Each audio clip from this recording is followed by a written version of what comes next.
Monsieur Cyr.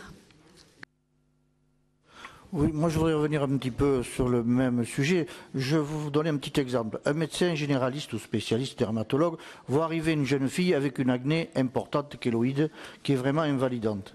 Qu'est-ce qu'il a à sa disposition? Il a un arsenal thérapeutique, désinfection locale, utilisation des cyclines, utilisation de la Diane 35 et utilisation du Roaccutane. Et si vous utilisez le Roaccutane chez une jeune fille, vous devez lui donner la pilule avant de prendre le Roaccutane.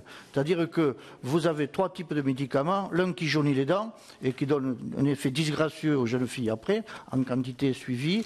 Vous avez le Roaccutane qui est très toxique pour le foie, associé à une pilule qui elle aussi a ses effets toxiques.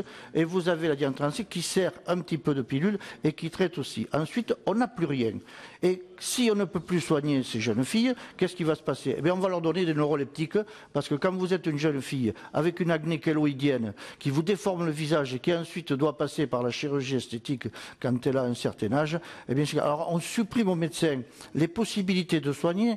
Alors soigner avec bien sûr les contre-indications, mais vu le nombre limité quand même d'indications de la Diane 35, est-ce qu'il n'aurait pas été, comme on dit, le Roaccutane, puisqu'il peut provoquer des grossesses et des malformations, il ne faut pas le donner en même temps qu'une petite dose cardégique, tout simplement, qui coûte pratiquement rien, pour pouvoir soigner ces cas particuliers de femmes. On ne laisse plus la possibilité aux médecins de soigner, avec la publicité, les informations à la télévision, le sensationnel, où s'engouffrent les pouvoirs publics, parce que le pouvoir public menacé de suite dit on va supprimer ça. On nous a supprimé déjà les antalgiques, déjà sévères, Propofan, Diantalvic, etc.